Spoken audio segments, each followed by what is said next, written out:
for some more r/no sleeps. So today we're going to be reading I Bid on an Abandoned Storage Lots. Last week I found something horrifying.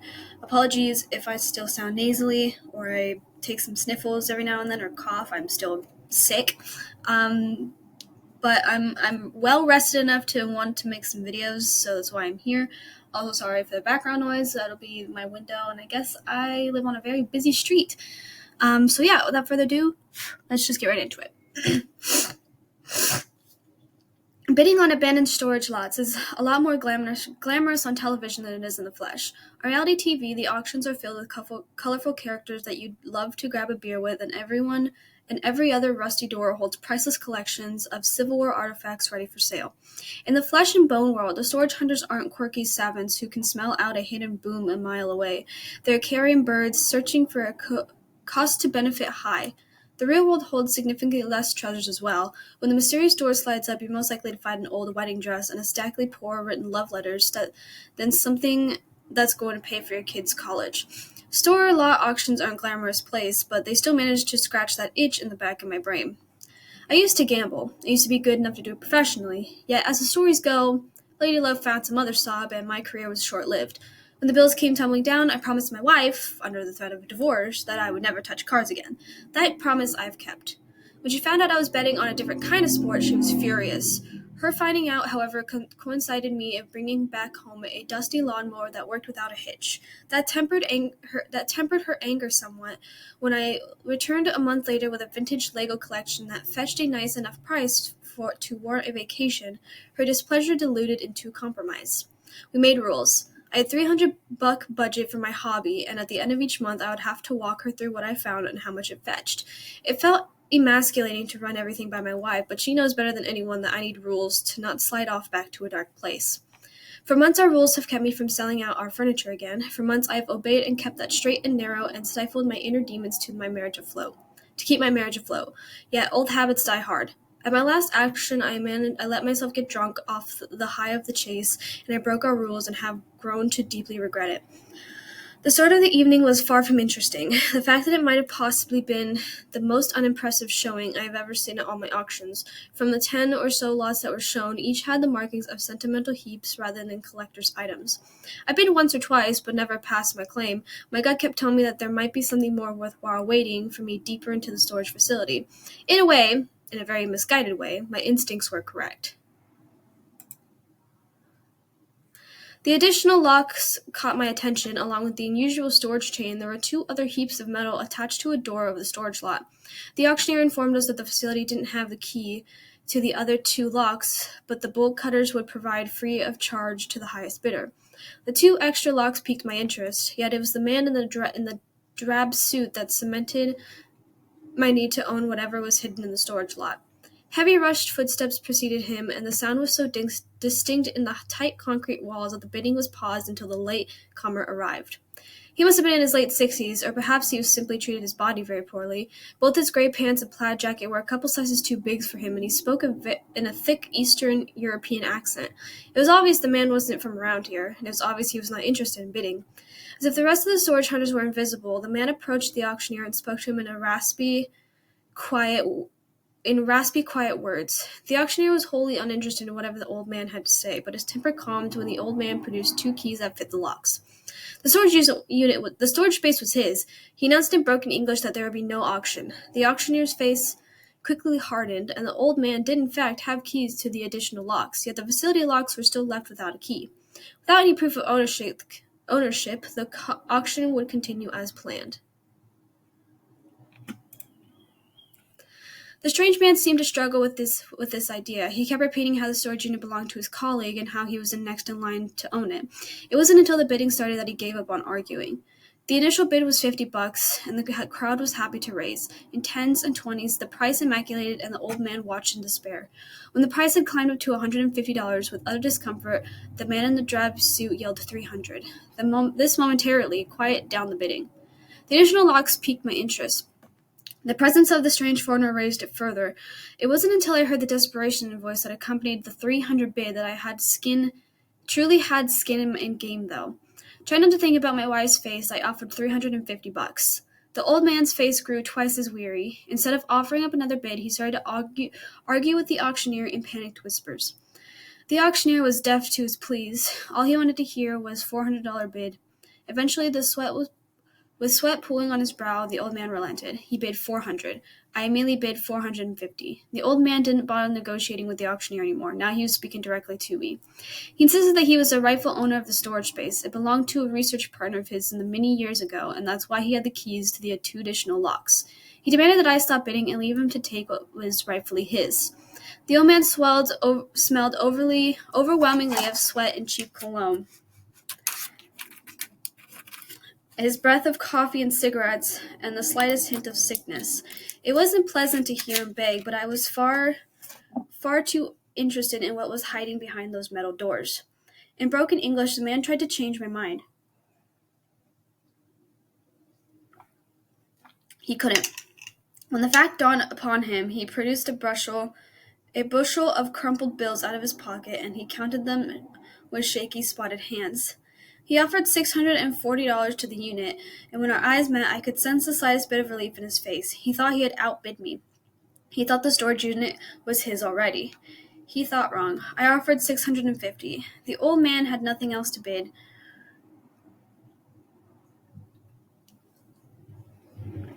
In a satisfying collection of seconds, that sent a truckload of dopamine crashing through my skull. I became a new owner of a storage unit. The old man pleaded with me. With wet eyes and stained words, he begged me not to take his money. He begged me to take his money and leave the mystery of the storage unit be. Until his begging well surpassed the point of pity, it did not feel good to meet his eyes. I felt bad for the old man, yet I am a slave to the god of chance. I would not ignore their boon. The old man was relentless in his pleas. When the manager of the store facility suggested he might call the police, however, the old man quickly retreated. With the strange foreigner out of sight, he faded from my mind. I was too distracted with the contents of the storage space to spare him any more thought. I paid for a lot and signed all the necessary paperwork with the auctioneer and made my way through the labyrinth maze of cement and metal to claim my prize. The lock had been untouched for years, and the key had trouble fitting through the rust. Yet when it did, the poor dirty door came up with a metallic groan, and I knew I had struck gold. It was a big storage space, big enough to house a car with plenty of room to spare. The place was filled to the brim. Most of its contents were hidden beneath slabs of dirty cloth, but the storage unit was filled with vintage Pokemon merch. Each inch of the cement walls was covered in Pokemon posters and calendars. Every mysterious object draped in cloth was also covered in countless collection of Pokemon toys, keychains, and plushies. The toys were worn and out of their boxes, but I could definitely get at least $200 from them alone. With the rest of the storage space draped in the mystery, my gambler's heart fluttered at the prospect of inheriting a collector's collection. My expectations were high, yet I ripped away one of the cloth drapes, and I turned lightheaded. I was looking at a centrifuge, a high-tech, expensive-looking centrifuge straight out of a rich people hospital. A quick Google nearly dropped me to the ground. This thing was worth at least $1,000. My investment had definitely paid off. There's nothing that I wanted to do more than rip down all the coverings and revel in my good fortune all at once, yet the rush from the centrifuge was strong enough. I elected to take the lab tech back home and pace out my dopamine rush from my earnings over the next couple of days. Though I regret to admit, a plan hatched in my head. I was going to take the centrifuge back home and sing of praises of my good luck to my wife. She would surely be happy about my return on investment, but there was no need for her to know about the rest of the storage unit. My fates have shown me good fortune. It was time for me to move past the silly financial limit my wife put on my hobby. The money for the rest of the storage unit would be my seed fund for the future bidding, or so I thought. When I walked into the chill night air, I found the parking lot to be completely empty. My wife was visiting her sister for the weekend, so there was no rush for me to get home, but it was getting late. I figured I would grab the dolly from my truck to get the centrifuge loaded up and surprise her with it Sunday afternoon. Here I simply loaded up the centrifuge and locked up the storage unit and went back home. Things would have turned out differently if I would have been richer for it. By the time I was back at the storage unit, however, the rush of winning had passed. I wanted another peek at the mysterious object I had paid for. I promised myself I'd only reveal one more object to myself, yet I do not have a good history of keeping promises. Under the first cloth covering, I found a chest-high microscope. Beneath the second, an expensive piece of lab equipment I could not identify. Beneath the third, I found a sort of incubator that had enough circuitry in it to suggest at least another $1,000. Had I returned home then, even a shred of self-control, I would have gone home a wealthy man. Yet I am a slave to the rush, and the three previous finds had whetted my appetite. Expecting another burst of dopamine, I ripped off the fourth covering. I let out a shriek. As the dirty fabric gathered around my feet, all I could do was stare. I did not understand what I was looking at, but somewhere deep inside my chest, I knew I was a witness to something patently against the laws of nature. The creature was suspended in a liquid-filled vat. It had six legs, a strange vine-like growth stemming from its back, and vaguely, very vaguely, resembled a cat. This thing was presumably dead, yet it was no less terrifying for it. Suddenly the thought of being alone at the storage facilities started to bother me. In an effort to distract myself with more expensive laboratory equipment, I tore down another cloth covering. Instead of priceless scientific instruments, I found a similar vat. I steadied myself enough to not scream, but I was no less terrified. The creature that floated in this one resembled a bear, yet it was no bigger than a raccoon. Even in small size, the floating beast terrified me. Its open maw was filled with a mangarine of misshapen, sharp teeth which looked like they could bite through steel. There was a thick web of skin stemming from the creature's paws, suggesting it once took flight. The beast was undoubtedly no work of nature. The contents of the storage unit brought forth suggestions of dark science and terrible experiments. The dolly with the centrifuge was right next to me. I could have retreated back home, but instead, in terror, I stripped all the hidden objects of their obscurity. I found a couple more pieces of expensive-looking equipment. They gave me no joy. Even when I found the second larger centrifuge, I simply went to uncover the rest of the storage space. I found terrible creatures which will haunt my dreams until the end of time. A sort of crab-like creature with human eyes upon its shell, a snake with a pair of wings which covered its spine, a glob of gray flesh covered in a bug-like eyes and twigs and flowers. There was about a dozen of vats, and each inspired more discomfort than the last. Above each vat was a sort of designation: GA007, GB028, FA004.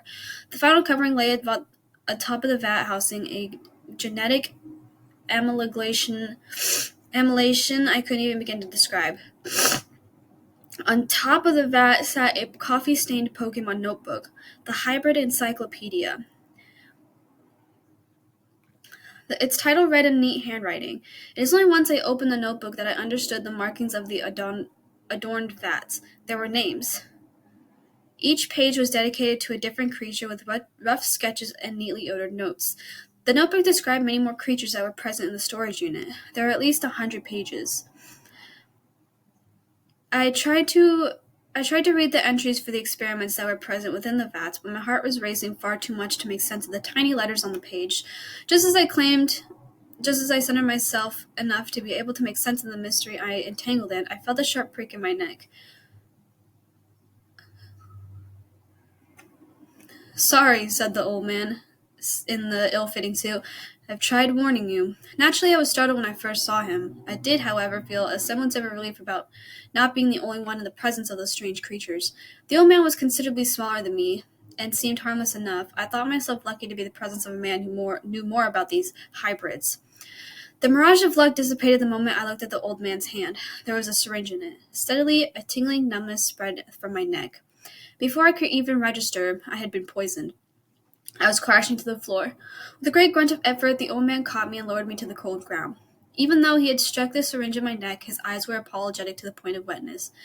The storage unit belonged to a crazy man. Professor Willow. He was obsessed. I am sorry, the old man said, squatting down next to me. I am sorry, but the storage is important. Willow must be ended. His early research is important. I am sorry. But then the numbness had spread out through my entire body, yet my neck continued to throb with renewed tingly beats. With each pulse, my vision grew foggy, and the world beyond echoed with the distance. I could register the old man disposing the syringe in his ill-fitting jacket, then fishing around for something else. Before his hand emerged again, he was nothing but a vague blur. It is poison, but it does not kill. I am sorry. You will be fine. I am not a thief. I am a man trying to help. I am a man trying to helping. Briefly before my consciousness fully faded, I sensed something being pressed into my palm. Then, with my thoughts stumbling into nothingness, I passed out. I woke to a phone call from my wife. She had just come home from her sister's and I was nowhere to be found. From the sound of my raspy voice and the inability to articulate my words, she presumed I had been on a weekend bender. Without giving me a chance to explain myself, she hung up. I was stretched out on the cold floor of the storage lot. My cheeks were covered in drool, and I was next to what I presumed to be a pool of vomit. The fact that I was alive and able to feel my limbs provided a flicker of relief, but the flame was quickly snuffed out. The storage lot was empty. There were still vintage Pokemon posters and calendars all over the wall, but none of the toys seemed to have been moved. Yet all the expensive equipment I had celebrated was hardly gone. The terrible monstrosities encased in vats were gone as well, but I did not mourn those. On the mornings when you wake up far from your bed covered in drool, it's usually the money that you mourn. I decided I would not tell my wife how I spent my weekend. When I came home, we argued, and I let her believe that I had simply spent the weekend boozing. I did, however, insist that I didn't play any card games or gamble in any other fashion. She, after some convincing, believed me. I did not want to tell my wife about the maddening hybrids. Particularly, I did this because she wouldn't believe me. By the time I was back home, I was already working on trying to convince myself there was a fabulation anyway. The reason why I didn't tell my wife, however, was I didn't want to get into trouble. I did break our budget rule during the auction, and I knew this was a bigger sin than a weekend of boozing. It was not like she would ever find out anyway. The things which the old man told me as I succumbed to whatever paralytic poison he injected me with, I do not understand, and I do not care to explore. In one thing, however, he was honest. The old man was not a thief. When I woke up on the floor of the storage yard, I found a crumpled stack of bills in my hand, $640 to be exact. With the toys and posters, I could definitely cover more than $10 I invested. Though I witnessed unspeakable crimes against nature, though I'm still recovering from the unknown poison, my finances were still in the black. So what? Was he trying to fucking recreate Pokemon in real life or some shit? You can't just, fucking mention all this Pokemon shit and be like, oh, yeah, no, this one, yeah, resembled a bear yet looks no bigger than a raccoon. I don't know. I wouldn't even... A bear no bigger than a raccoon, or... something with a lot of eyes.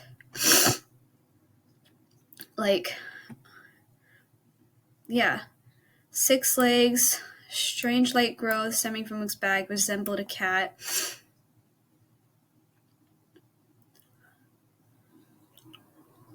A crab-like creature with human eyes upon its shell. Wouldn't that be like Paris or Parasect or something like that? Yeah, 007, 028, 04. Wouldn't that be like the Pokédex numbers? Hybrid Encyclopedia? You can't just fucking mention just Pokemon and have it not be like, oh yeah, no, I tried to recreate Pokemon in real life. That's honestly really funny though, but yeah, no, that would be pretty fucked up to explain and figure out, but shit, if I came across someone trying to recreate Pokemon in real life, I don't know, I'd be pretty impressed if I was being honest, shit, how'd you manage to do that? But yeah, no, let me know what you think about this story. I hope you all enjoyed. If you're new to my channel, be sure to hit the subscribe button and give this video a thumbs up. Everything's down in this.